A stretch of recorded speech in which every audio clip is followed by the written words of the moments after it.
Bonjour et bienvenue sur Apostat Islam, le podcast des apostats. C'est Momo. Aujourd'hui, nous accueillons Omega. Omega est un jeune homme originaire du Sénégal et avec lui, nous parlerons de circoncision, sans anesthésie évidemment.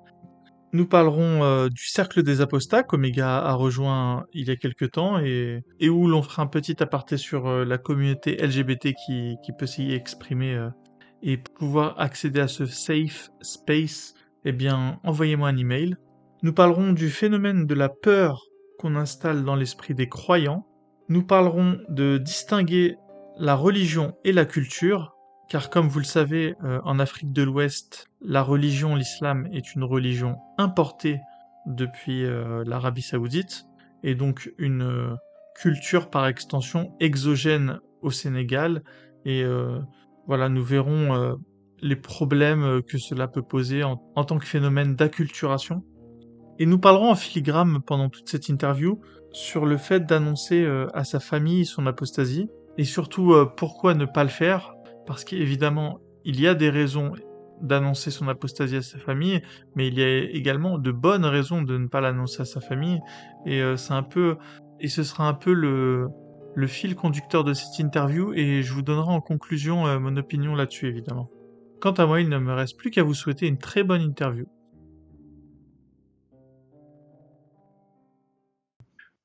Bonjour et bienvenue sur Apostat Islam, le podcast des apostats. Aujourd'hui, nous recevons Omega. Et Omega, déjà, comment vas-tu?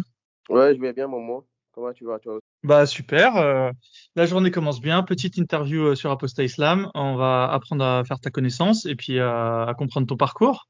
Et d'ailleurs, est-ce que tu peux te présenter rapidement? D'abord, je te remercie de m'avoir donné l'opportunité de témoigner, de raconter mon histoire. Alors, moi, je suis Oméga 3, sénégalais, 31 ans, je vis en France depuis 7 ans. Je suis célibataire, sans enfant. Je compte vous raconter aujourd'hui mon histoire, l'histoire de mon apostasie de l'islam. Bon bah super. Allons-y. Alors ton enfance commence du coup au Sénégal. Est-ce que tu peux nous parler de ce beau pays? D'accord, merci. Alors, moi, mon enfance s'est passée à l'éducation. Je n'ai jamais manqué de quoi que ce soit. Je suis un enfant choyé, on va dire. Donc, je me rappelle pas de scènes hyper à part, bon, par-ci, par-là. C'est une éducation basée sur les aînés, la pudeur et la discipline, la rigueur. D'un côté, je suis inscrit à l'école occidentale et pendant les week-ends, je devais aller prendre des cours à l'école coranique. Et donc, Mhm. c'est à l'école coranique contact de l'enseignement du Coran. Et je n'ai pas eu de bons souvenirs concernant l'école coranique parce que j'y ai fait la rencontre en fait, d'un maître coranique qui était violent avec les écoliers.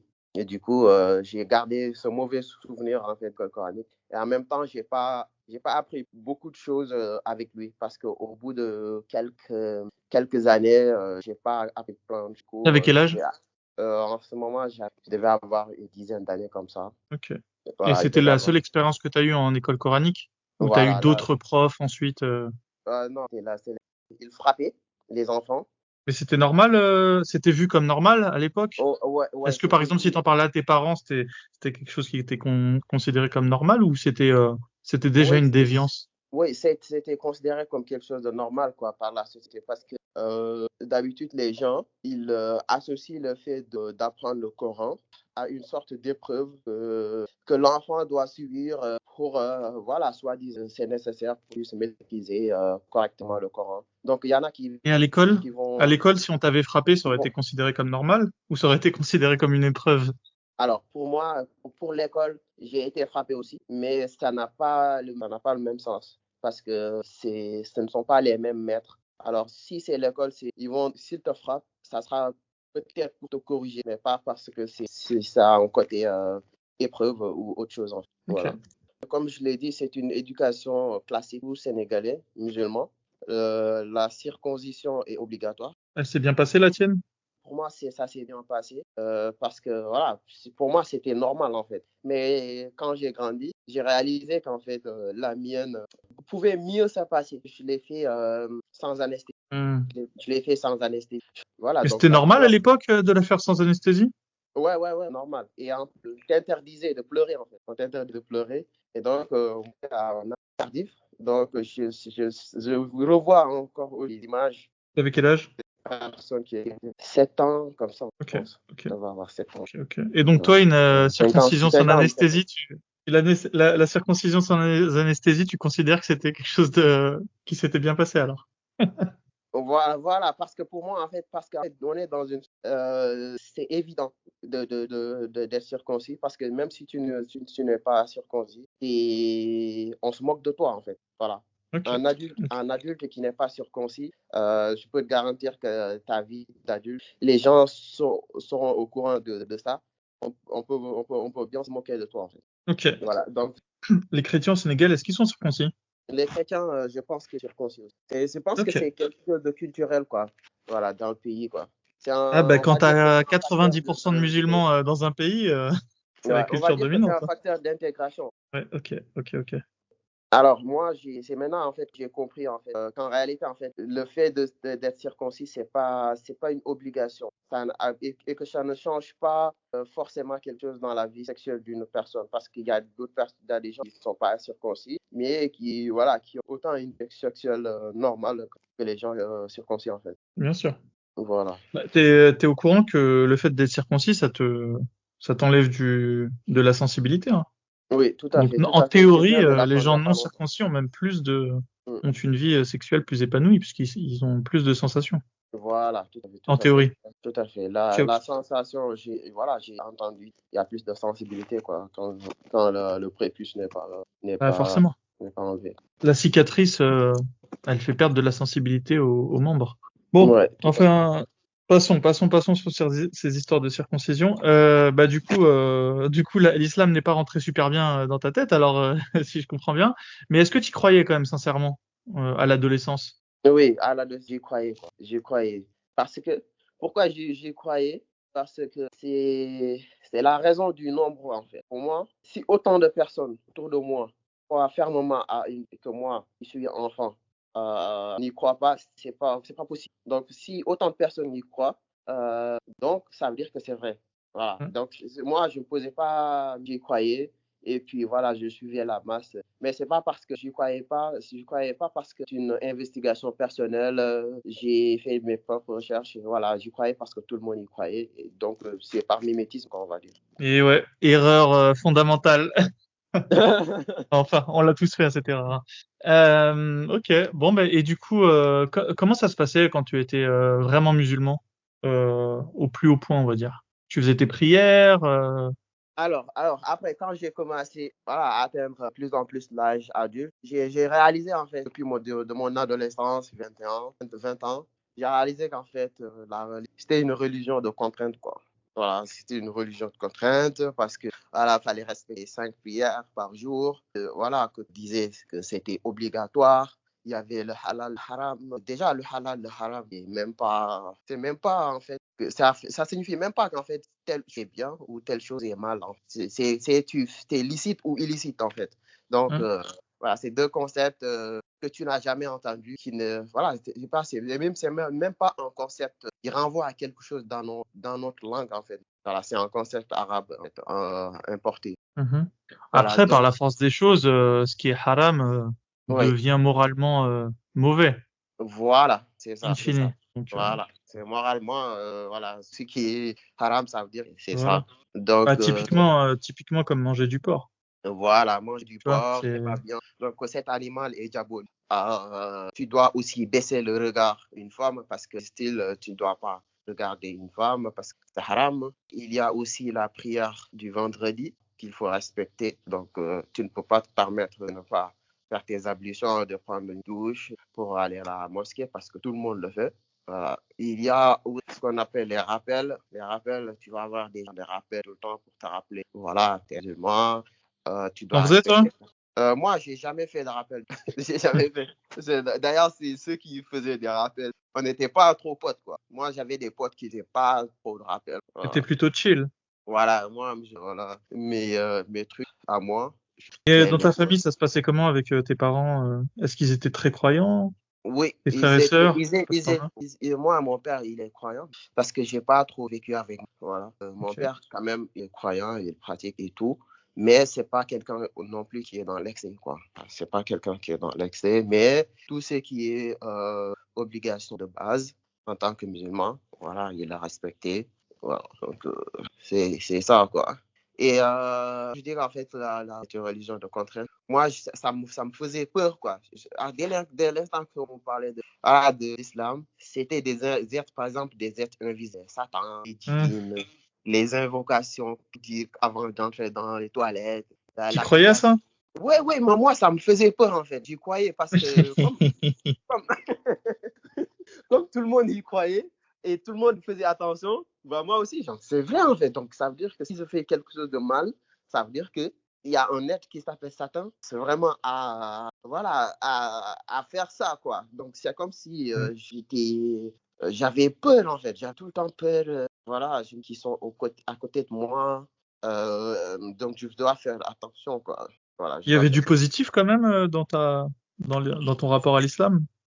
Le seul côté positif, c'est le fait de pouvoir, par exemple, par exemple, quand j'étais dans une période compliquée dans ma vie, je me plongeais un peu dans la prière et ça me permettait d'avoir une sorte d'apaisement, quoi, une sorte d'apaisement, parce que on est dans une culture africaine pudeur, quoi. Tu vois. On n'a pas vraiment une culture qui consiste à permettre à une personne de pouvoir se confier à quelqu'un. Voilà. Hmm. Voilà, on ne se confie pas. C'est pas vraiment les parents qui vont t'accorder du temps pour te confier. Tu viens pleurer dans leurs bras. Non, c'est pas leur truc. Tu fais comment si tu as besoin de te confier? La Si culture j'ai besoin de africaine. me confier, soit je suis à un ami, voilà, un ami, ou je fais des prières pour que l'épreuve que je suis en train de Hmm. traverser, voilà, Allah puisse m'aider quoi, à traverser cette épreuve. Quoi. Que ce soit pour les notes à l'école, si je prépare un examen, je fais des prières. Voilà. Parfois, je faisais même des prières, par exemple, je faisais par exemple 2 rakas exclusivement pour préparer un examen. Hein. Je Oui, croyais des vraiment prières que, surérogatoires. Hmm. voilà, sur le laboratoire. Oui, bah bien sûr. Voilà, Oui, en fait, que tu ailles bien, que tu ailles mal, quand tu as besoin de te confier et tout, tout passe par la prière, tout repasse par l'islam, quoi. voilà, tout repasse Et en par plus, la l'islam. culture, elle s'est adaptée à ça, parce que ça renforce la religion, hein, quelque part. Je sais pas si la religion a été pensée Mhm, pour se comporter de cette manière, enfin voilà, dans mhm, son mécanisme. mhm. Mais en tout cas, on voit bien que la culture, en tout cas, alors je sais pas si on peut dire africaine, mais en tout cas sénégalaise, ou en tout cas la culture de là où tu as évolué, elle ne fait que renforcer en fait le niveau de religiosité des personnes. Oui, tout à fait, tout à fait, tout à fait. On va revenir là-dessus, le mélange entre culture et religion, parce qu'en fait, pour moi, c'est tellement mélangé qu'il n'y a même plus de frontières, même plus les distances, tellement que c'est un mix de tout, quoi, en fait, mix de tout. Est-ce que moi, le test, c'est que se passe-t-il quand tu apostasies de Mhm, ton ancienne religion? mhm, Eh ben, qu'est-ce qui reste de sa culture d'origine? Et là, je pense qu'on peut déceler les choses qui restent. Je pense que typiquement, tu vas continuer à apprécier la cuisine sénégalaise, tu vas continuer à mhm, apprécier la musique mhm, sénégalaise, mhm. tu vas continuer à avoir les références historiques, les références culturelles sénégalaises. Et pour moi, ça veut bien dire que il y a quelque chose en dehors de l'islam. Après, ça, c'est une analyse, hein. Mhm.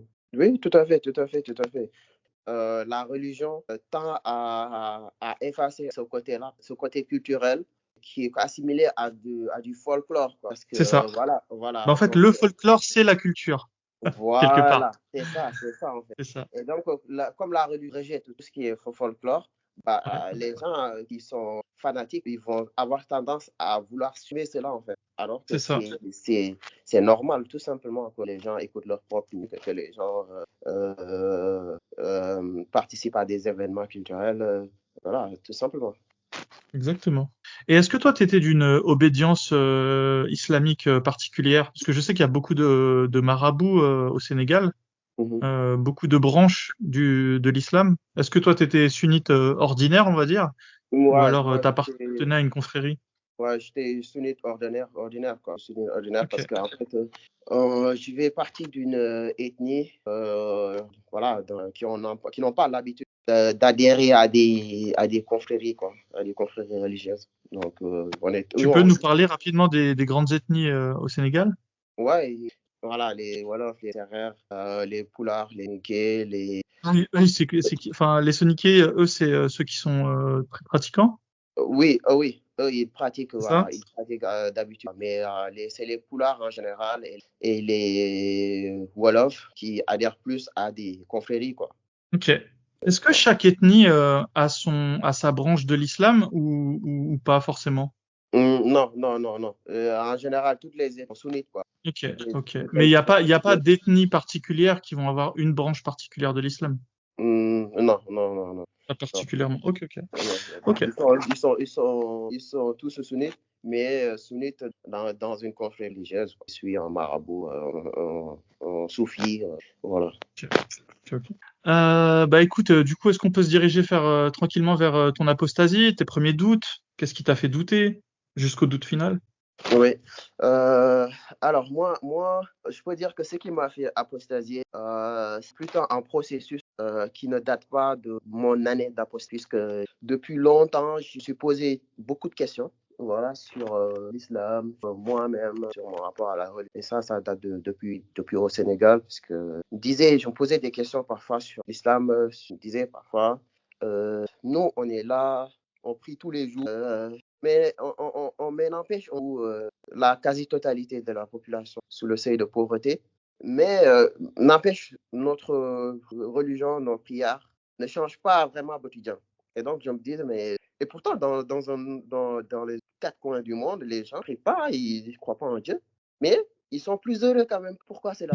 Pourquoi nous respectons les cinq prières tous les jours? On est, on va dire, les potes de Dieu, de Allah. On est ses potes, on est ses amis, on fait partie de la meilleure des communautés, c'est ce qu'on nous dit tous les jours. On nous dit qu'on est la meilleure religion du monde, mais n'empêche, on n'est pas les mieux servis. Voilà, nous qui nous cassons la tête pour aller dans les pays des mécréants. Voilà. Et ça, c'est des questions en fait que je me posais en silence, quoi, mais que je n'osais pas poser à personne, quoi. Parfois, j'ai des potes aussi qui se posaient des questions. Ouais, c'est qu'ils sont beaucoup plus développés que nous.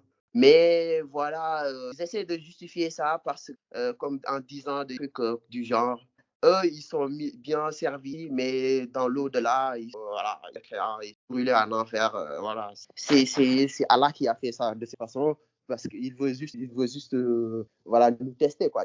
Genre, c'est comme si le fait de ne pas être développé comme pays, d'être un pays arriéré, et c'est comme une épreuve, quoi. C'est normalisé, les gens. Bah ouais, ouais. Voilà, donc, j'arrivais pas à capter, quoi. J'arrivais pas à capter. Et donc, En fait, ton problème, c'est que t'étais trop attaché à l'argent, toi.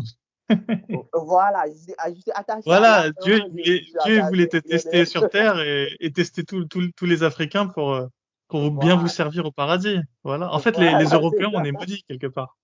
C'est ça, c'est ça, c'est ça, c'est ça. Et donc, j'arrivais pas à faire moi aussi. Et j'étais attaché aussi à l'histoire de nos, voilà, des Noirs, quoi. Des Noirs, qu'ils soient en Afrique, qu'ils soient en Amérique et tout. Mhm. Et j'ai vu qu'en fait, voilà, dans l'histoire de l'humanité, les Noirs, ils ont beaucoup souffert, quoi. Voilà, ils ont beaucoup souffert. Si on doit citer deux civilisations qui ont vraiment souffert dans l'histoire, tu ne peux pas ne pas citer les Noirs. Voilà, ils Oui. ont, voilà, ils ont vécu des choses comme l'esclavage, la colonisation, des trucs barbares, voilà, vécu dans l'histoire, quoi. Et du coup, Oui, après, c'est les populations qui souffrent, hein. La civilisation, c'est un voilà, concept. Mais voilà, oui, mais oui, je te voilà, comprends. Bon, voilà, après, les Kanga populations. Moussa, lui, il a pas souffert, je pense, hein. Qui ça? Mansa Moussa. Moi, ça, moi, ça, lui, Tout, c'était tout le ton monde n'a pas roi, en fait. été logé à la même enseigne, hein, Voilà, c'était ton dans le roi, peuple quoi. africain. C'était ton roi, quoi. Et du coup, je me Il suis n'a pas dit, assez partagé.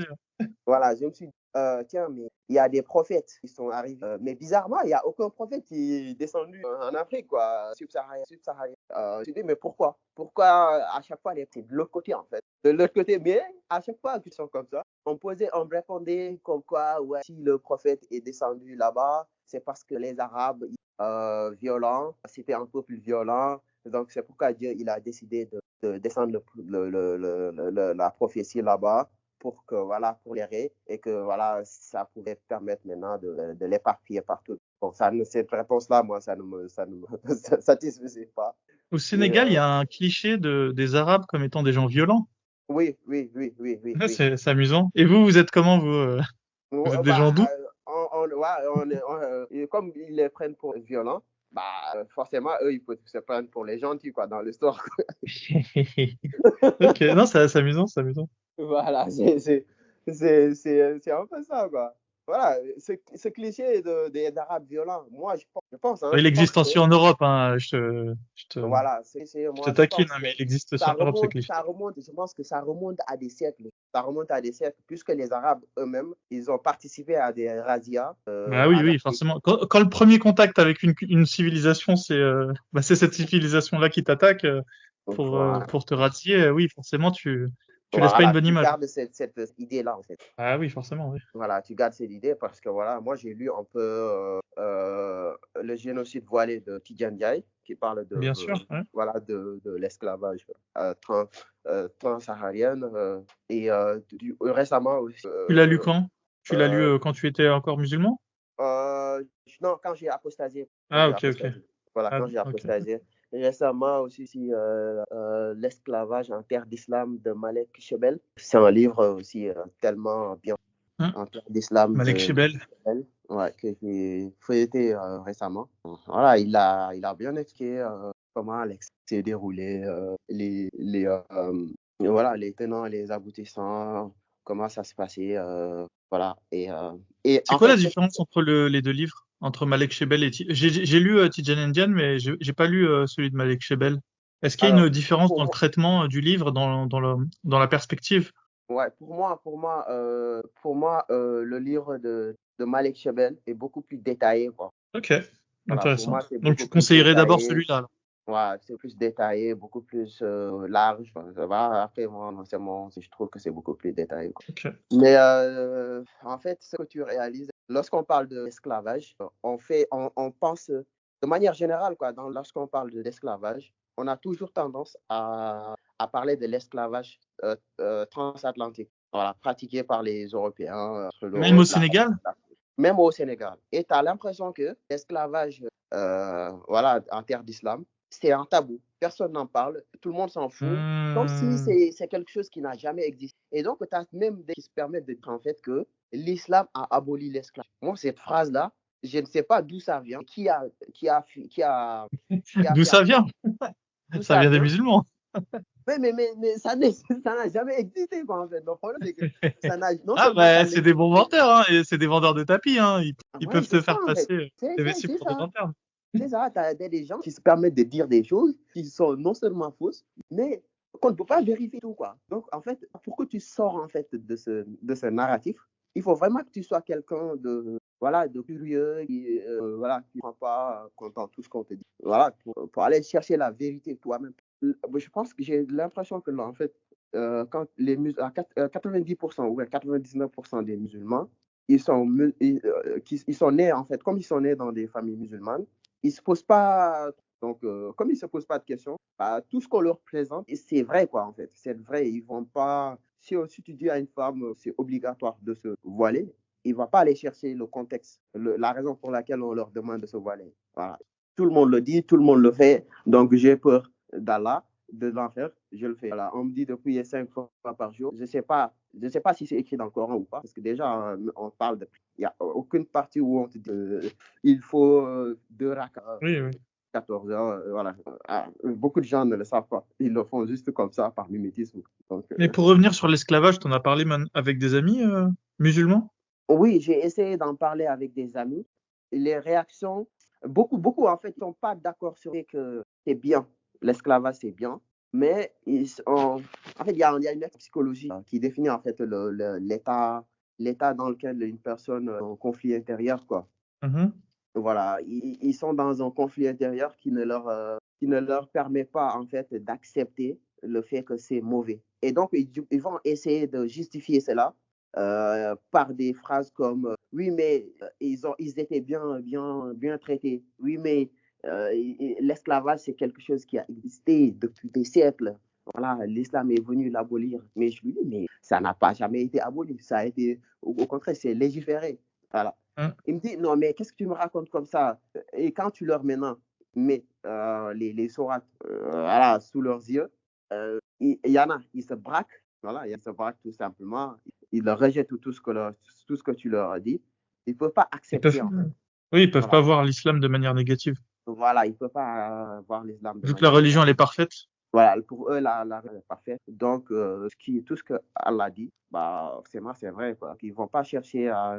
Et moi, en fait, quand j'ai découvert, en fait, que non, en fait, l'islam autorise, en fait, l'esclavage, j'ai automatiquement un lien avec mon enfance. Tu sais, au Sénégal, on connaît un peu les Mauritaniens, que les Mauritaniens, c'est des commerçants à la base. Ok. Ouais, voilà, ils ont des boutiques. Ils sont connus au Sénégal comme tiquiers, quoi. Donc, depuis des années, ils sont là-bas, ils gèrent des boutiques, quoi.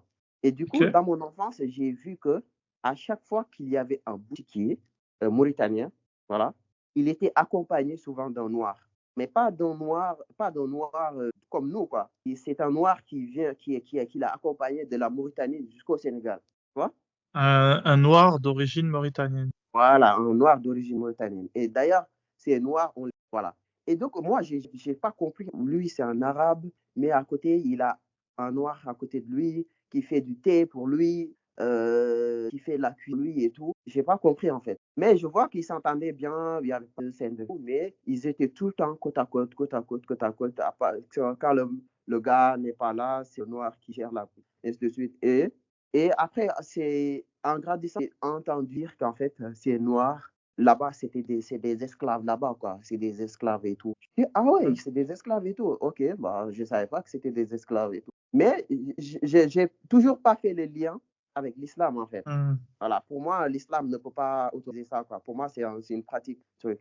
Mais maintenant, c'est quand j'ai apostasié que j'ai réalisé qu'en fait, ce qu'on me disait en fait de l'esclavage de ces noirs-là que je voyais en fait dans mon enfance, c'est normal en fait. C'est normal parce que ces gens-là, ils avaient des esclaves parce que c'est légal en fait, Hein.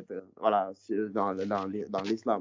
Donc, s'ils sont et j'ai regardé aussi des documentaires, voilà, où vraiment un Mauritanien expliquer que voilà, il a un esclave qui possède depuis des générations, donc il a le droit soit voilà, de les libérer, de les affranchir ou de les conserver tout simplement, quoi. Aucun esclave n'a le droit de s'affranchir lui, c'est ça. Ouais.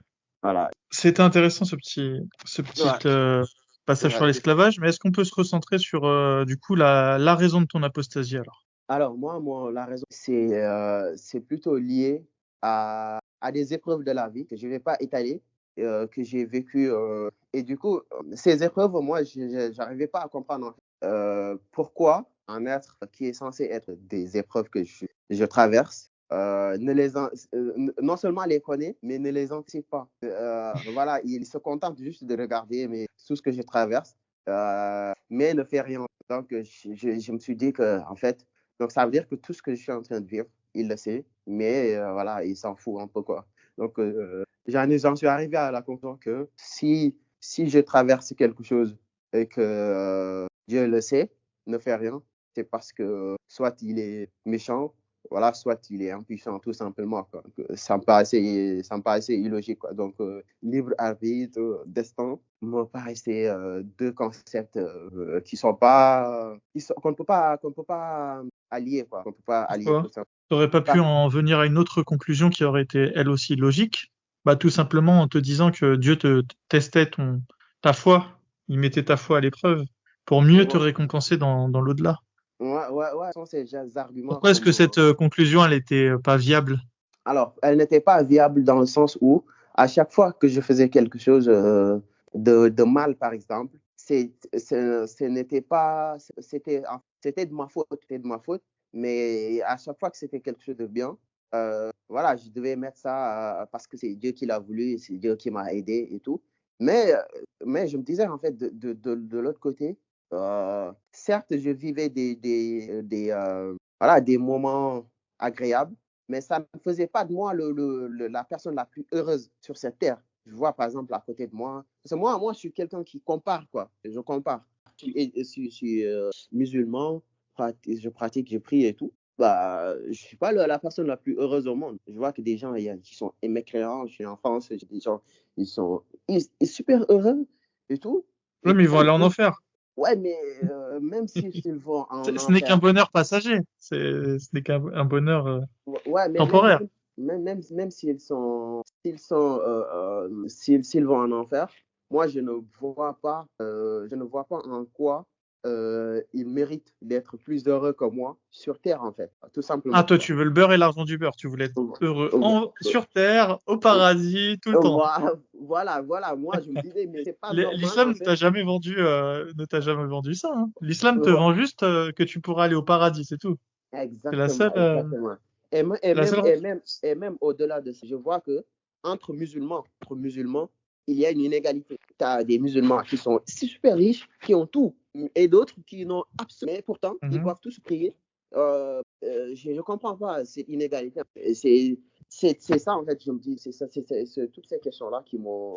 Peut-être qu'ils ont d'autres épreuves. Peut-être qu'ils sont riches financièrement, mais qu'ils ont du malheur dans leur vie, euh, et qui sont testés de manière différente. Peut-être qu'ils ont leurs parents qui sont décédés, tu vois. Ouais.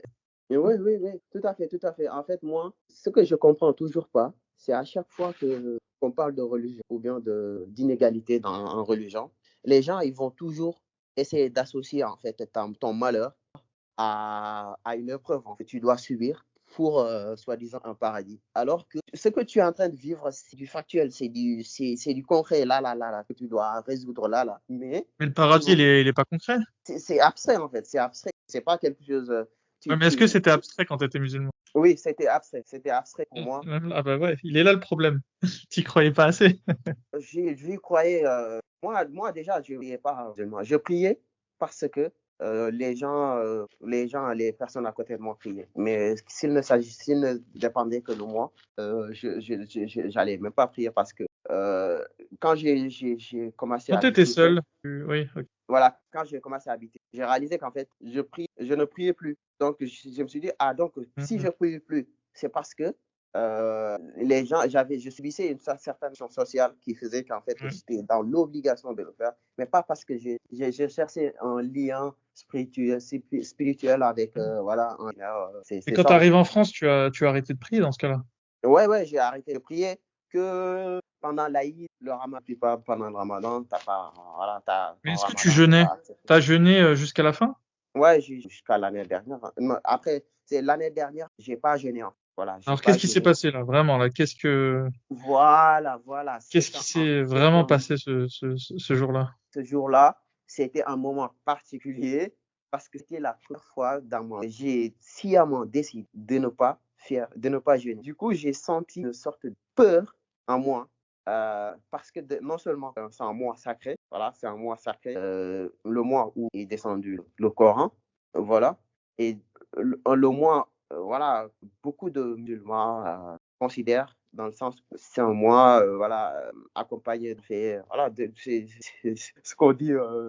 Du coup, quand j'ai Mmh. arrêté je sentais souvent une sorte de culpabilité, voilà. Même en mangeant, je n'arrêtais pas de penser à ça, quoi. N'arrêtais pas de penser mais à force de manger, à force, j'arrivais à enlever ma tête.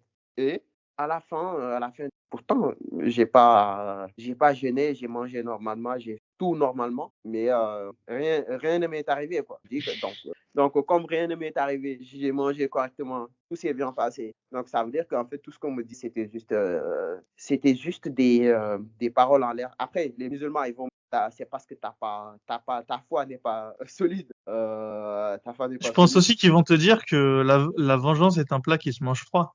Et que c'est pas parce qu'il t'est Euh, rien arrivé pendant le Ramadan que Dieu ne va pas t'envoyer un malheur, une voilà, malédiction plus tard. C'est un voilà, pari en fait que tu fais. c'est ça, en fait, c'est ça. Et Là, du t'es maudit coup, maintenant. voilà, des trucs comme ça. Mais en fait, comme moi, je suis de comparaison, tu dis, mais le monde fonctionne bien, en fait. S'il n'y a pas de Ramadan, le monde ne va pas s'arrêter. Pendant le mois de Ramadan, là, au Japon, les gens, ils vont à leurs occupations. Ils mangent, ils dorment, ils boivent, ils font la fête. En France, 90% de la population ne sont pas musulmans. Ils vont à leurs occupations, ils mangent, ils veulent, ils sont heureux et tout se passe bien. Donc, mes collègues aussi, pareillement, je ne les ai pas faire. Eux aussi, ils font leur vie, hein. Et ça n'a rien changé dans notre quotidien. Ils m'ont vu manger. pendant le ramadan, ils m'ont posé des questions. Hey, toi, c'est le ramadan, et pourquoi tu n'as pas fait le ramadan? J'ai dit non, non, j'ai pas fait. J'ai pas voulu l'application. Voilà, c'est Oui. parce que j'ai apostasié, tout ça, là. Voilà. Mais j'ai réalisé qu'en fait, même apostasie, on va revenir là-dessus. Les gens continuent quand même. Du coup, là, on peut dire que ton processus d'apostasie était terminé, enfin, il était quasiment achevé en tout cas. Et Ouais. est-ce que tu as eu une dernière peur de l'enfer, quelque chose qui t'aurait empêché vraiment d'apostasier pleinement à ce moment-là? Euh, Moi, au départ, j'ai conservé un peu cette peur parce que je n'avais pas suffisamment de preuves qui me permettaient en fait de ne plus être dans le doute, quoi. Donc au départ, certes, j'ai apostasié, mais j'ai gardé toujours un peu cette peur de l'enfer, quoi. Mais après, quand j'ai commencé vraiment à découvrir, regarder des vidéos et que je voyais en fait des vidéos de Majid Oukasha, de Jack Le Fou, Ali Babal et tout ça.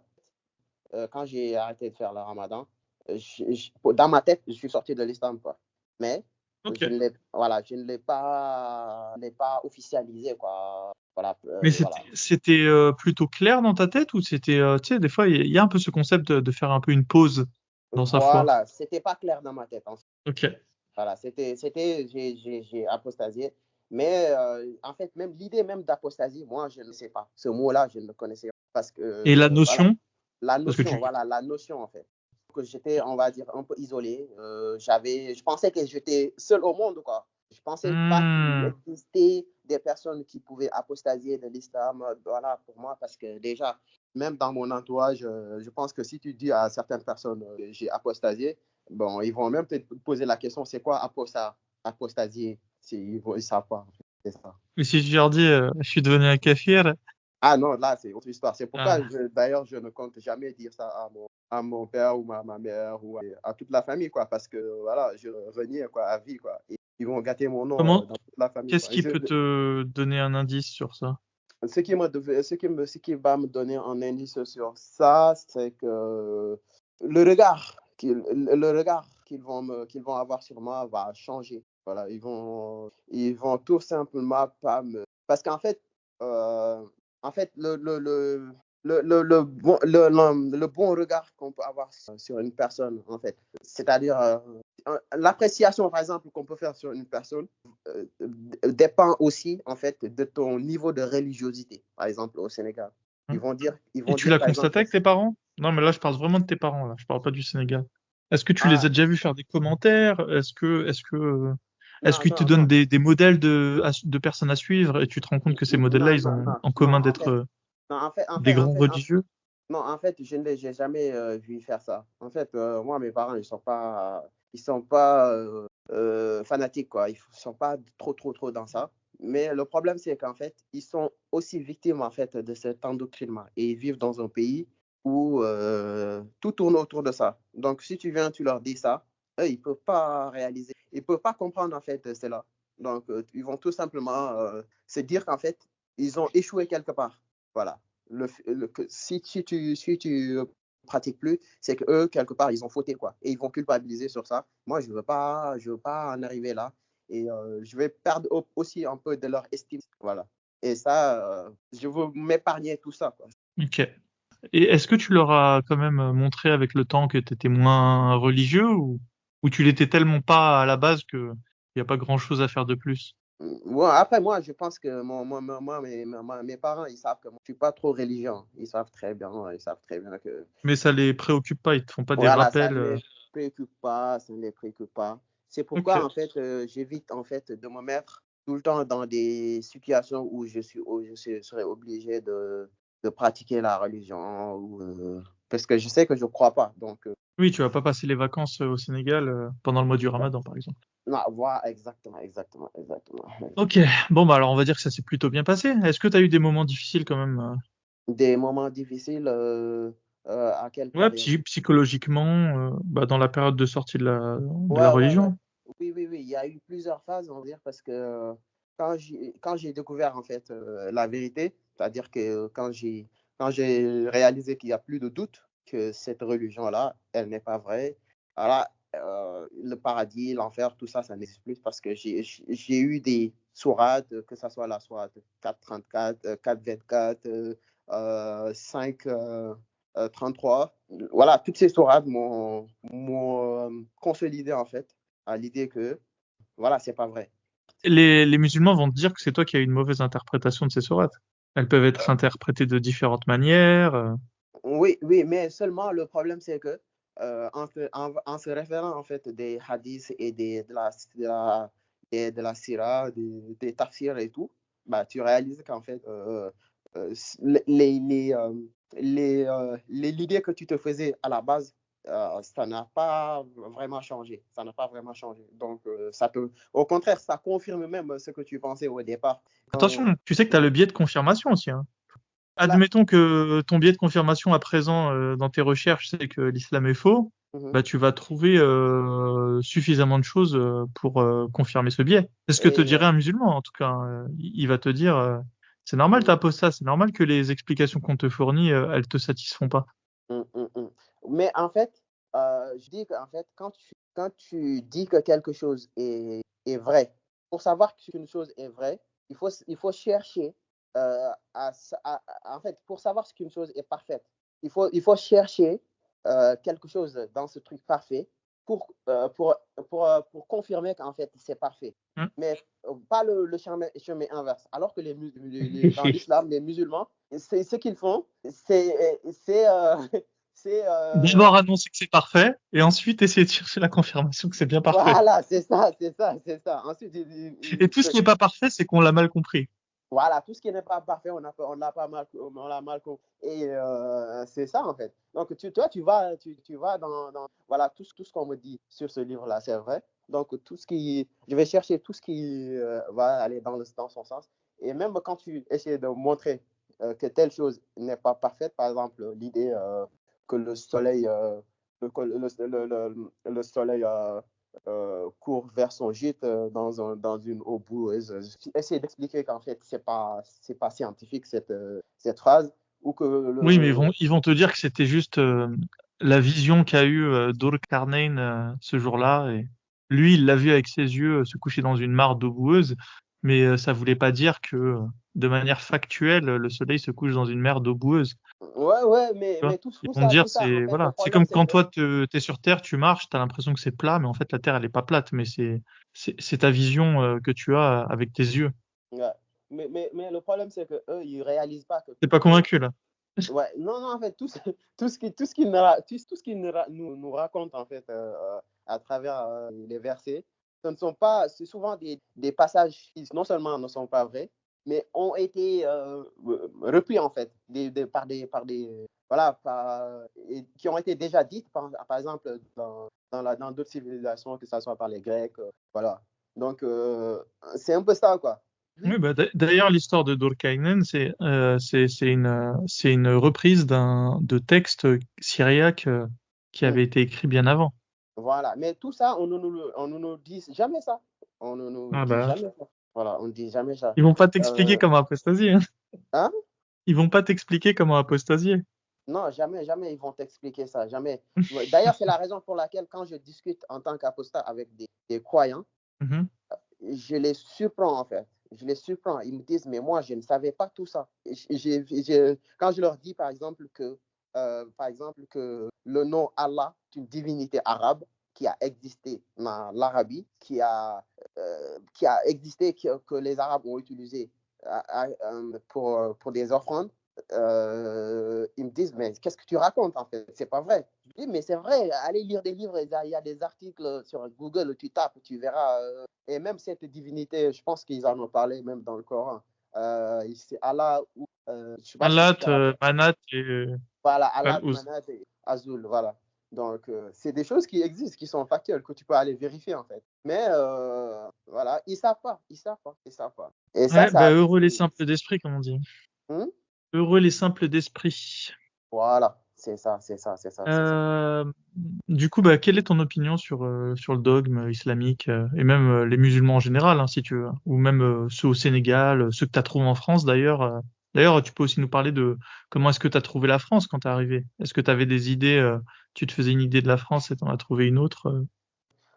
Mon opinion après l'apostasie sur l'islam, c'est qu'en fait, l'islam, c'est une secte, voilà, internationale, voilà, qui se soutient entre eux. Et tu ne peux pas t'extirper, en fait, de cette secte.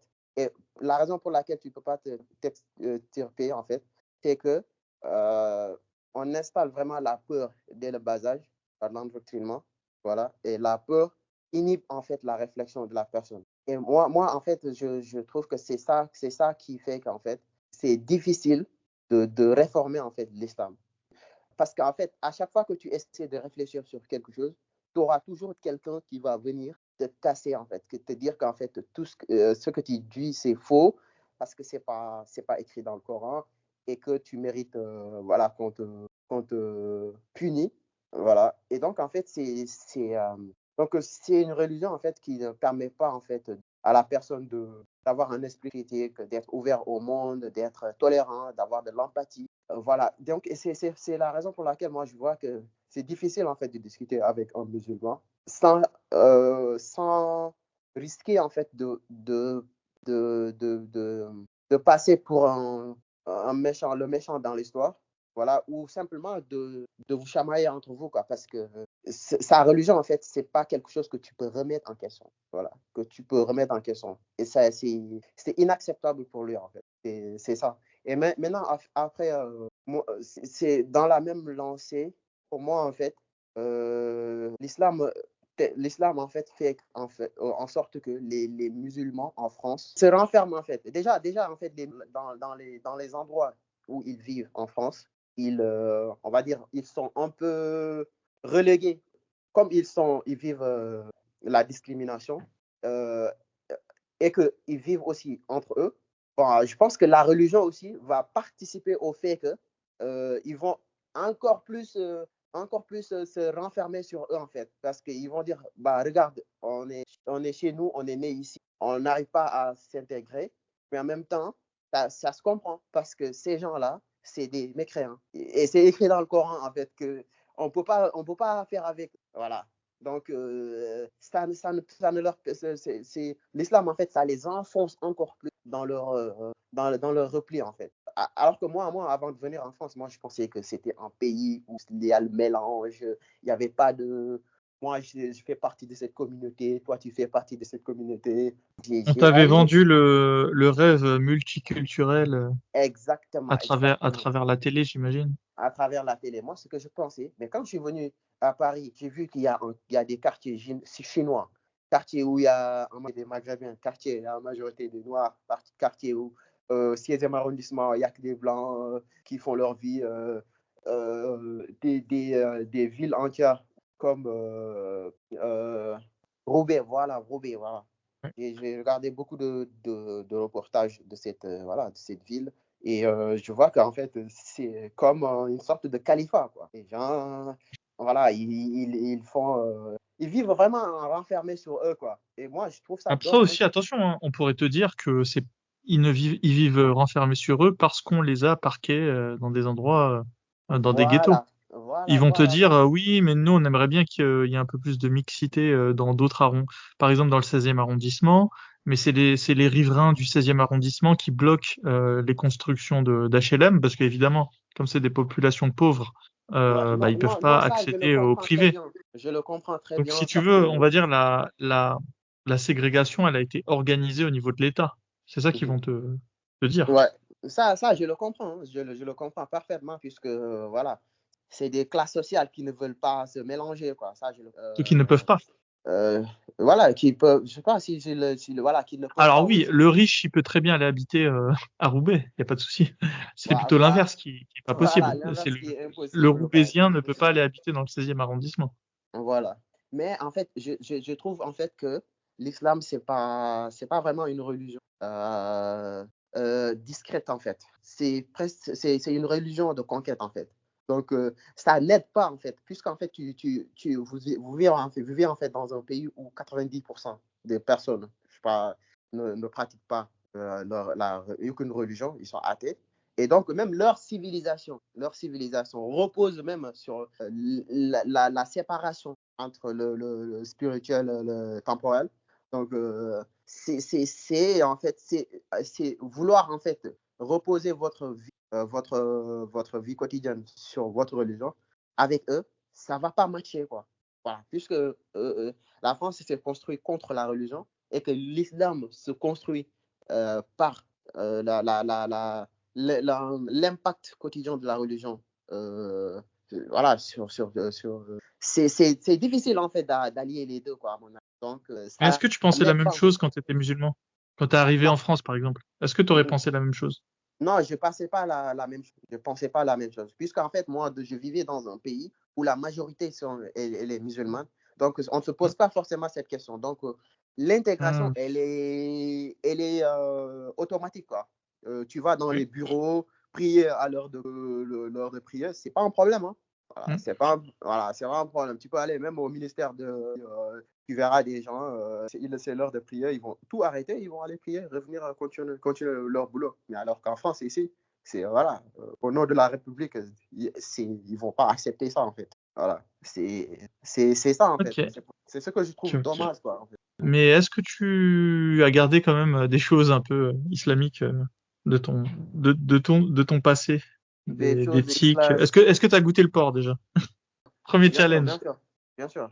J'ai goûté, j'ai goûté. Mais je ne vois pas en fait l'interdit en fait. Parce que déjà, on disait que c'est un animal impur, que si tu le manges, tu risques d'avoir des maladies parce que l'animal mange n'importe quoi. Voilà, alors que L'animal, il mange ce que le fermier veut bien lui donner. voilà, c'est ça en fait. C'est l'idée on me mettait dans la tête. L'alcool aussi, pareil. Moi, je ne bois pas de l'alcool. Voilà. Déjà, c'est parce que c'est une habitude musulmane. Donc, j'ai gardé ça. Mais même quand j'ai goûté à l'alcool, ça ne m'a pas non plus plu, quoi. Ça ne m'a pas plu, quoi. Donc, comme ça ne m'a pas plu, je ne vais pas me forcer à me dire non, je suis plus, Oui. voilà, je suis plus musulman. J'ai Donc, juste fait voilà, c'est ça, quoi. pour le challenge intellectuel. Exactement, exactement, exactement. C'est ça, en fait. Du coup, t'as vraiment rien gardé de cette époque.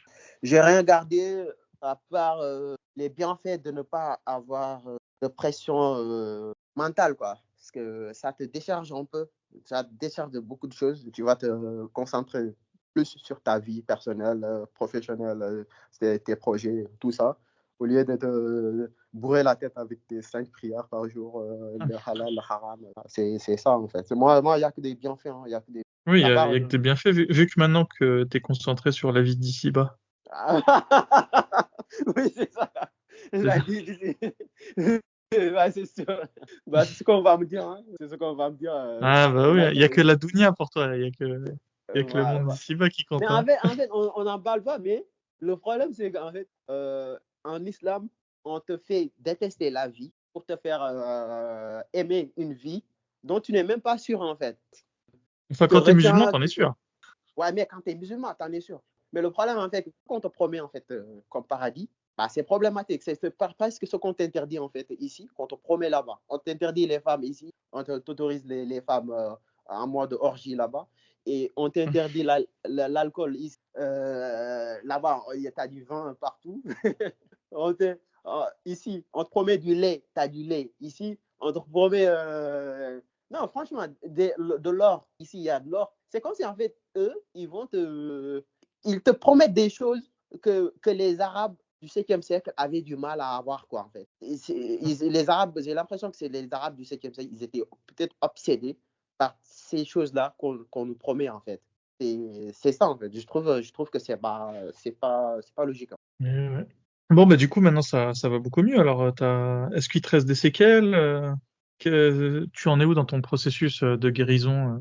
Est-ce que tu as réussi à faire le deuil de ton passé? Oui, à un an après, je me sens mieux. Euh, Au début, je me posais des questions existentielles, mais maintenant, je me pose plus trop de questions existentielles, parce que pour moi, en fait, la vie, c'est juste un processus, voilà, qui commence, c'est comme un fil qui commence par A et finit par B, voilà, et tu fais le maximum de ton mieux pour être heureux, voilà, dans ce processus-là. Et quand tu meurs, ça y est, c'est fini, tu passes à autre chose. Comme les animaux dans la nature. Voilà, pour moi, c'est ça. Voilà. Après, tu vas faire de ton mieux. Mais ça, cela ne veut pas dire tu n'as pas de morale, en fait. Parce que beaucoup de gens, en fait, dans la religion, associent le fait d'être athée à la, en fait, à des mauvaises choses, à une mauvaise chose, quoi, en fait. C'est-à-dire, tu es athée, tu es mauvais, t'es une mauvaise personne. Alors que ça n'a rien à voir, en fait. Tu peux être athée, tu ne crois pas au Dieu des religions, mais tu as quand même une morale. Tu ne valides pas le fait de voler, tu ne valides pas le fait de mentir, tu ne valides pas le fait de manquer de respect à quelqu'un. Voilà, tu as quand même des principes à toi, quoi. Voilà, pour moi, c'est ça, quoi. Donc, j'ai pas de regrets. Voilà, j'ai pas de regrets. Ce que je regrette, c'est de ne pas pouvoir aider beaucoup de gens à trouver, en fait, la vraie vérité, en fait, de persister dans ça. Voilà, c'est ce que je trouve dommage, en fait, parce que ça me fait de la peine, en fait, de voir des femmes voilées qui ne peuvent pas jouir de leur liberté, voilà, qui sont toujours sous la coupe d'un homme qui leur dicte ce qu'elles doivent faire au quotidien. Voilà. Les femmes Mais ne sont que... c'est peut-être leur choix, ces femmes. Elles sont peut-être heureuses comme ça. Oui, oui, après, moi, je Est-ce que tu l'avoue, n'aurais pas le syndrome du je, chevalier sur son cheval blanc, du sauveur, le syndrome du sauveur? bah, justement, au départ, je me disais qu'en fait, il faut que j'aide beaucoup de gens à sortir de ça. Mais aujourd'hui, après des mois, je me suis apaisé. J'ai réalisé qu'en fait, le monde a peut-être besoin de religion. Il y a beaucoup de gens, en fait, et beaucoup d'êtres humains ont besoin. Parce qu'en fait, c'est la religion qui permet à certaines personnes d'avoir un équilibre, de pouvoir se confier, de pouvoir se soumettre à quelque chose. Voilà. Beaucoup de gens ont besoin de cette soumission-là. Donc, je me dis que c'est vain, en fait, de vouloir faire apostasier tout le monde, quoi. Ça n'a aucun sens. Donc, parce que, quoi qu'on dise aussi, voilà, c'est une religion qui a existé depuis 1400 ans. Donc, c'est presque vain, en fait, de vouloir effacer quelque chose qui s'est installé plus de 1000 ans, alors que toi, ton espérance de vie, c'est maximum 100 ans, quoi. Tu réfléchis à l'échelle d'un humain. Après, Voilà. maintenant, avec les apostats, on forme un groupe dans un pays qui n'est pas musulman, Ouais. avec Internet. On a Ouais. beaucoup de choses que n'avaient pas nos prédécesseurs. Donc, Oui, oui, oui, tout à bien fait, sûr, tout à fait. elle a 1400 ans, mais je pense que quand même, les choses sont en train de changer et que Mm, on mm, a mm. des arguments et des choses que n'avaient pas les personnes qui nous ont précédés. Oui, tout à fait, tout à fait. Moi, hein, je me dis que euh, c'est et pour combattre quelque chose, il faut qu'il y ait un discours qui contredit en fait voilà cette chose-là en fait. Et donc ça se met en place petit à petit quoi. Mais c'est avec le temps quoi. Mais je vais pas non plus perdre mon temps à vouloir convaincre des gens qui ne veulent pas être convaincus quoi. Ah oui, Voilà, ça c'est un bon argument, ça. voilà, c'est ça, Oui, c'est parce que ça. quelque part, personne ne te demanderait, en fait. Voilà, si on ne me demande pas, je ne le fais pas.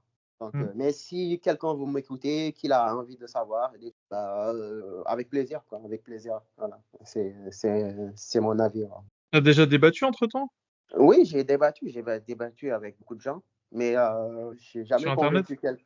Ah non, sur Internet, non, jamais. À part Ah, donc dans le t'arrives à cercle des débattre apostats. dans la vraie vie. Dans le cercle des apostats, j'ai D'accord. débattu, voilà, des gens, mais sur Internet, non, j'ai jamais débattu avec qui que ce Tu soit. débats au cercle? D'accord, le groupe Discord. Ouais, Discord, ouais. Vous débattez de quoi au cercle? Bah, on parle des témoignages. Il y a des gens qui font des témoignages en racontant leur histoire. Il y a aussi des apostats algériens, parce que dans le cercle, il y a beaucoup plus d'Algériens, je pense. Voilà. Il y en a qui appartiennent à des mouvements comme LGBT, voilà, qui ne peuvent pas assumer voilà, leur identité sexuelle et tout. Donc, Mm. le cercle leur permet voilà, au moins de pouvoir dire ce qu'ils pensent de leur projet, voilà, de ce qui ne les plaît pas en fait. Et toi, d'ailleurs, t'en es où dans tes projets sentimentaux? Alors, C'est- comme je l'ai dit, Parce ouais, qu'avant, du coup, t'avais pas le droit. Et maintenant, t'as le bah, droit ouais, de c'est ça, hein, flirter. ouais, c'est ça. Moi, je me disais qu'en fait, n'avait pas de sens en fait qu'on interdisait en fait à des personnes de s'aimer quoi, de s'aimer. Parce que en fait, je me dis, si vraiment Allah ne veut pas que je me mette avec qui m'aime et que j'aime, pourquoi il met en moi ce besoin, en fait, ce besoin de me mettre avec cette Ah fille-là? bah t'as le droit, faut juste te marier. Voilà, il faut se marier, quoi. Il faut se marier. Ouais, donc, c'est pas interdit. Mais le problème, c'est qu'il faut que tu remplisses des conditions, en fait, pour te marier. Parce que Oui, mais le là, c'est pas de mariage, la faute d'Allah, c'est de la faute. voilà. Mais à partir de ce moment, ça devient compliqué, en fait, de créer des liens, quoi, avec des personnes qui s'aiment, quoi. Après, moi, je ne comprenais pas ça, quoi. Mais après, une fois que tu apostasies, c'est difficile, en fait, dans le sens où tu supprimes presque 100% des membres de ta communauté. Et en plus de ça, il faut tomber sur une personne qui te plaît physiquement et à qui tu plais physiquement. Les Voilà, Sénégalaises, là, ça va être compliqué pour toi. Falloir te voilà, rabattre sur autre chose. c'est ça, en fait, c'est ça. Ça va être très compliqué. Et il y a l'alchimie et beaucoup d'autres paramètres qui vont rentrer en jeu, voilà, qui vont rendre la chose compliquée. Parce qu'il est Mm. impossible, en fait, de faire semblant avec une femme musulmane, en fait. Voilà. Il y aura des conséquences lourdes, en fait, dans ton quotidien. Oui, oui, non, Voilà. c'est compliqué, c'est compliqué. Voilà, c'est compliqué. Le pire, en fait, c'est qu'un homme musulman ne peut pas faire semblant, en fait, parce que c'est justement à lui de montrer l'exemple et doit servir de guide à sa famille. Voilà. Oui, oui, non, mais attends, là, t'es célibataire, c'est clair que chercher une Sénégalaise musulmane, c'est une Mhm. très mauvaise idée, hein.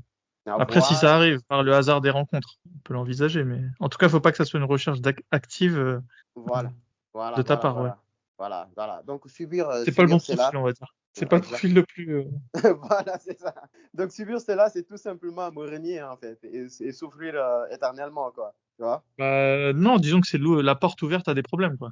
Voilà, la porte ouverte à des problèmes. Alors que quand si c'est une apostate, voilà, vous vous entendre sur le fait que voilà, vous allez faire semblant et après, vous allez vivre votre vie comme vous le voulez, quoi. Ouais. Mais Bon, après, il n'y a pas beaucoup d'apostates sénégalaises, hein. non, il y en a pas beaucoup, il y en a pas beaucoup. C'est du c'est Va voir que tu les fasses apostasier, sinon. voilà, Ce sera peut-être plus simple. c'est compliqué, hein, de faire apostasie. Déjà Ouais, non, déjà ça, quand tu ça va être parles compliqué. de religion, ils ont peur déjà. Parce qu'en fait, c'est ça, quoi. Moi, on verra ce qui va se passer, mais je ne compte pas vivre avec quelqu'un qui va marceler toutes les prières, la Non, non, mais c'est zakat, sûr. voilà, et tout ce qui est rite musulman. Voilà, c'est ça, quoi. C'est compliqué pour moi, en fait. Ok, ok. Bah, du coup, partage-nous maintenant ta nouvelle vision du monde, alors. Maintenant que t'es plus, maintenant que tu crois plus qu'il y a un paradis et un enfer. Ouais, ouais. Après, moi, ma vision du monde, c'est que, voilà, c'est de me respecter moi-même, de respecter les autres. Voilà. Et ma vision du monde, c'est une vision basée sur l'humanité, en fait. Voilà. Quand je dis l'humanité, c'est, Humaniste. voilà, je suis humaniste, quoi, on va dire. Voilà, basé L'humain sur avant le tout. reste. Voilà, l'humain avant tout, L'humain quoi. avant les dogmes.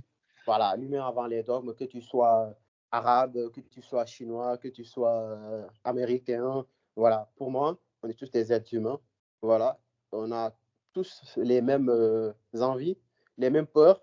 Voilà, et il n'y a rien qui justifie en fait que telle personne se considère, se croit supérieure à une autre personne en fait. Voilà. Donc, après, pour moi en fait aussi, chaque continent doit conserver ses valeurs, quoi, sa culture.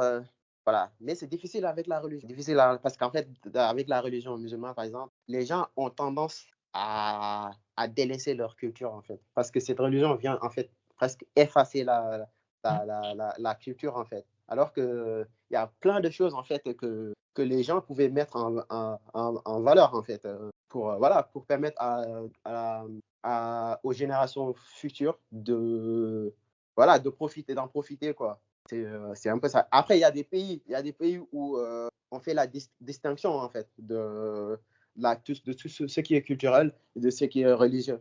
Mais, dans les pays musulmans, c'est dommage, en fait, parce que même, par exemple, en Afrique subsaharienne, tu vois de plus en plus de Noirs qui s'arabisent, en fait. Et ça, moi, ça m'énerve, en fait. Ça m'agace. Qu'est-ce qu'ils font, ces Africains, là?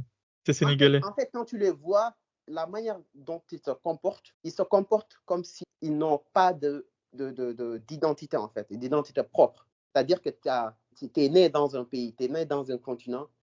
Certes, tu as subi la colonisation, que ce soit arabe, occidentale, mais tu as quand même des valeurs à toi. Donc, tu n'es pas obligé, si tu es musulman, de te grimer en arabe, quoi.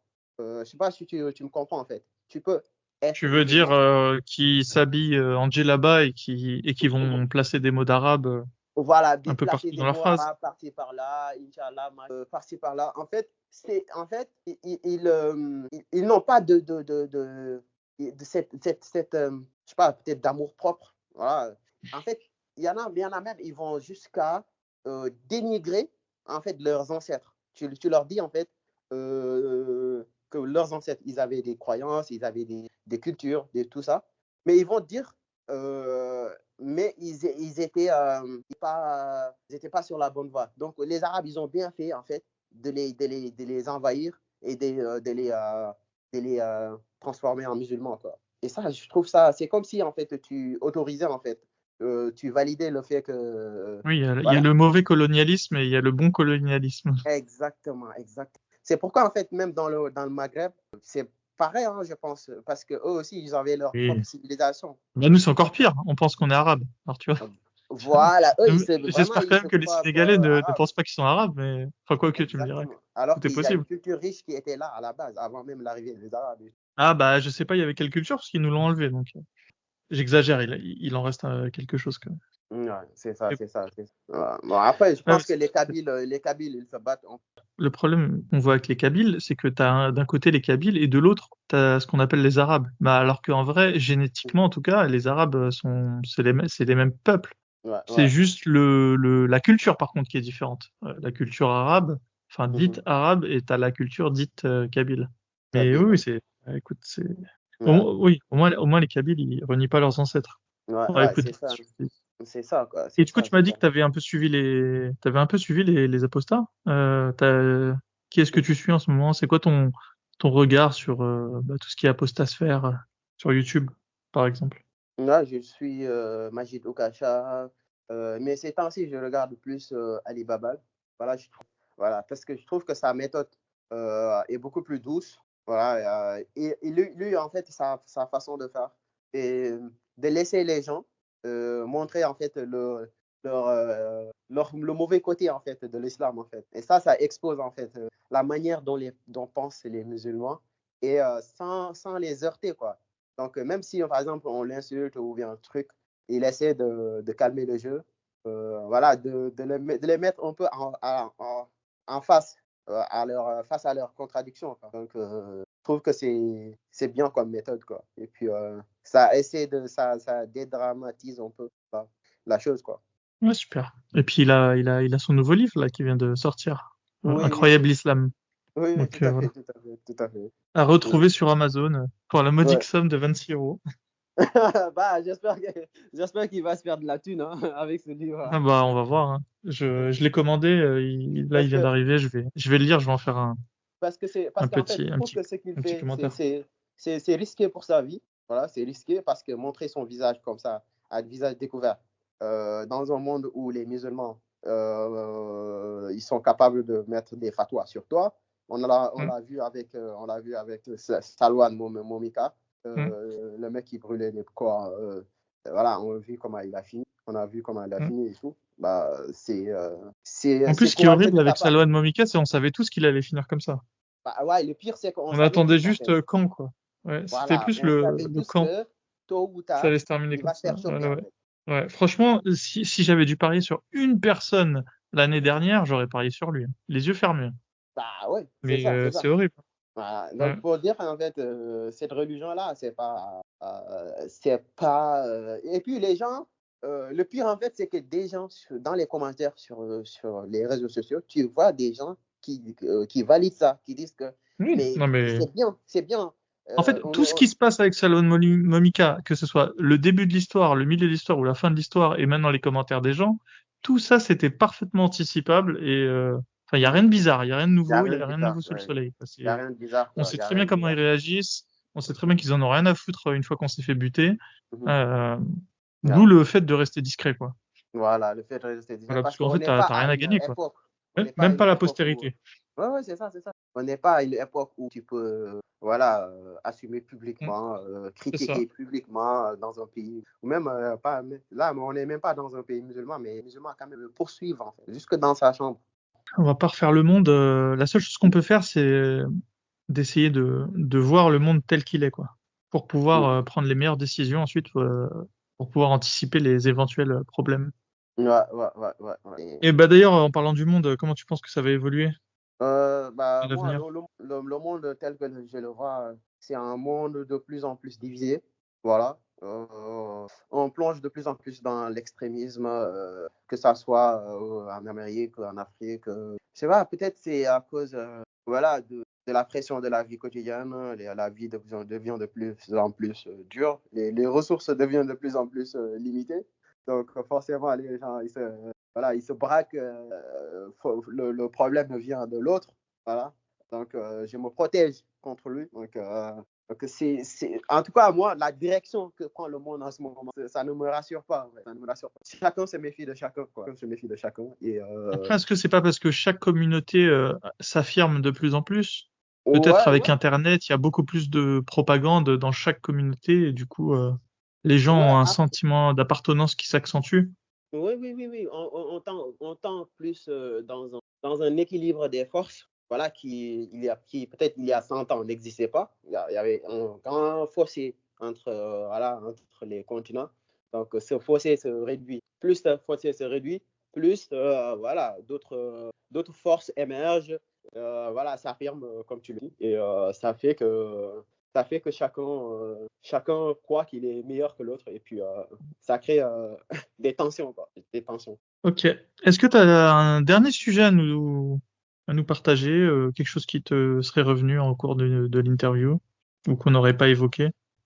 Ouais, en fait, j'aimerais bien vivre dans un monde où la liberté de conscience est garantie, en fait. Parce qu'en fait, pour moi, c'est la liberté de conscience, c'est quelque chose qu'on ne peut pas monnayer, quoi, qu'on ne peut pas monnayer, qu'on ne peut pas échanger, parce que c'est tellement puissant que tu ne peux pas te passer de ça, en fait. C'est-à-dire que tu as des choses à dire dans un pays, mais comme tu ne penses pas comme tout le monde, tu ne peux pas l'exprimer, en fait. Et ça, c'est comme, en fait, se renier soi-même, c'est vivre dans une prison à ciel ouvert. Tu as l'impression d'être libre, mais en vrai t'es pas libre, en fait. Et c'est exactement ce qui se passe dans les pays musulmans en général. Voilà, la liberté de conscience n'est pas du tout garantie. Voilà. Parce que tu risques ta vie, en fait. Donc, Et en France, en France, ça va? elle existe, cette liberté de conscience, parce que la pression communautaire, elle est moindre, parce que, voilà, c'est pas tous les quartiers, hein, mais dans presque quasi-totalité des quartiers, tu peux vivre ta vie comme tu le sens, sans craindre le regard de ton voisin, en fait, tant que tu respectes les gens. Voilà. Alors que dans les pays musulmans, c'est pas le cas. Si tu traînes avec une femme, ils vont, se, ils vont essayer de voir si c'est ta femme ou pas. Euh, Ah, voilà, tu ne peux pas dire ce que tu penses de la religion, voilà, à part quelque chose de positif. Tu ne peux pas blasphémer, en fait. Tu ne peux pas blasphémer. même dans les On bons laisse, quartiers du Sénégal, de Dakar, c'est aussi comme dans, ça? ouais, ouais, ouais, ouais, ouais, ouais. Parce que, en fait, c'est associé à la peur, en fait. C'est associé tout simplement à la peur, pour moi. Voilà. Alors que cette peur-là n'a pas raison d'être, en fait. N'a pas raison d'être. Parce que cette peur-là, il n'y a rien qui le justifie, en fait. Il n'y a rien qui justifie qu'une personne ait peur de dire telle ou telle chose. Parce que il risque d'être lynché ou autre chose, en fait. Donc, moi, pour rien au monde, je vais échanger cette liberté de conscience pour aller. Parce que, voilà. Donc, t'es pas prêt de retourner au Sénégal, quoi. Je compte y retourner à une seule condition, que je vis, en fait, je reste entouré par des personnes qui me laissent cette liberté-là, de pouvoir dire ce que je pense et de ne pas m'imposer les règles de l'islam sunnite au quotidien. Voilà. Et ça suppose aussi de ne pas dépendre de qui que ce soit financièrement, sur tous les plans, en fait. Donc, c'est difficile, quoi, c'est difficile. Mais même si je suis optimiste, je vois que l'évolution des choses ne me satisfait pas, quoi, parce que je vois de Bien plus en sûr, bien plus sûr. de gens qui sont fanatiques, qui font des rappels sur les réseaux sociaux, de plus en plus de femmes qui sont voilées. Ça prend des proportions, voilà, incontrôlables, quoi. Ouais. Après, il faut rester optimiste quand même. Il faut continuer à voir le monde avec un œil optimiste. Après, Mm, le monde, il changera, enfin, comme il doit changer, hein. Il y a pas de, c'est pas parce que tu regardes le monde d'une manière optimiste que le mm, réel change. Mais en tout cas, ton regard sur le monde, lui, il mm, peut, par exemple, typiquement, tu peux voir les bons côtés des choses avant de voir les mauvais côtés. Enfin, voilà, je pense mm. que ça, c'est quand même sain, de voir les choses comme ça, quoi. Oui, oui, oui, oui. En plus, ça t'apaise même. Oui, Voilà, c'est ça. d'être optimiste, voilà, de voir les choses positivement. Voilà, sinon, tu risques de, voilà, de perdre le cerveau, en fait. Ouais, c'est ça. Est-ce que tu auras un conseil pour les Sénégalais?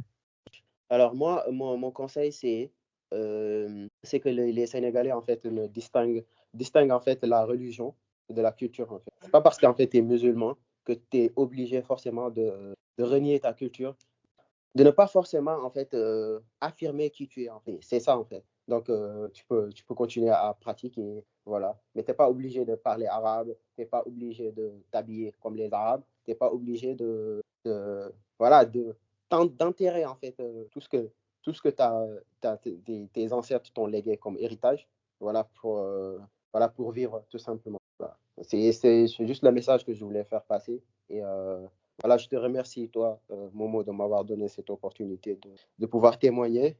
Voilà, je te souhaite voilà, une bonne semaine. Merci beaucoup à toi. Merci d'être allé jusqu'au bout de cet épisode. Merci à toi, Oméga 3, d'avoir participé. J'espère que ta nouvelle vie d'apostat sera couronnée de succès et surtout de succès au niveau sentimental, puisque je sais que pour toi, ça va être compliqué de trouver chaussure à ton pied, malheureusement.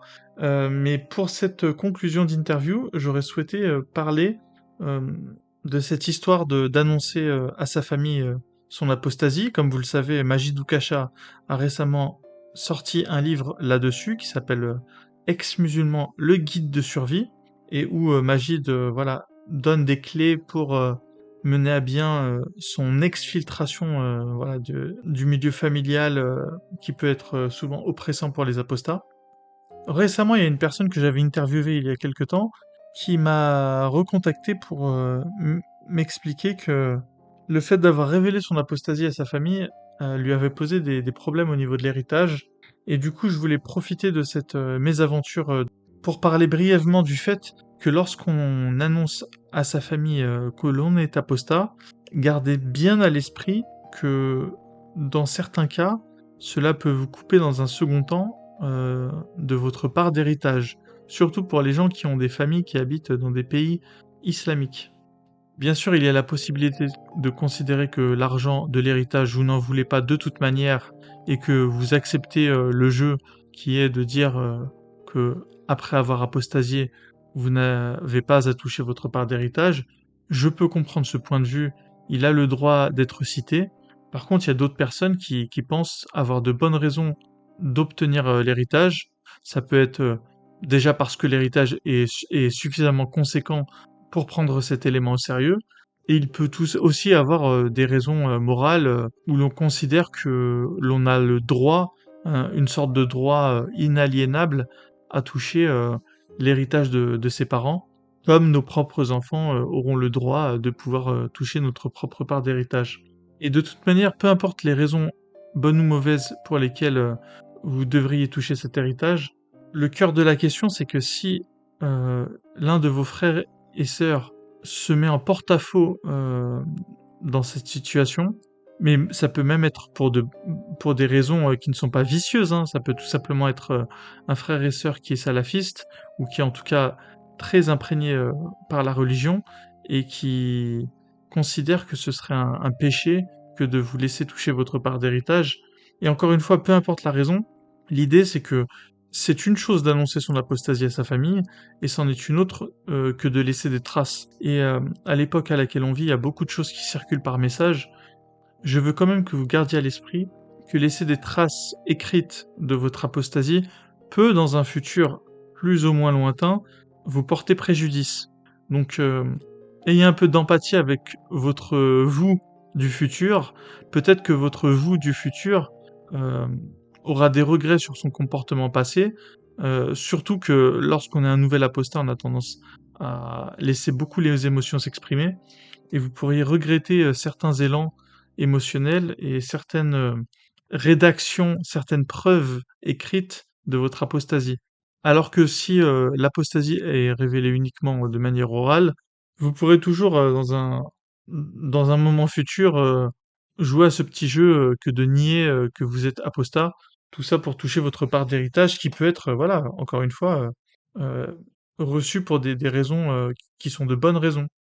De toute manière, pour ceux qui sont pas extrêmement motivés, je vous rappelle que l'héritage que vous laissez à vos frères et sœurs, c'est de l'héritage in fine qui finira dans la poche des Saoudiens via le pèlerinage à la Mecque.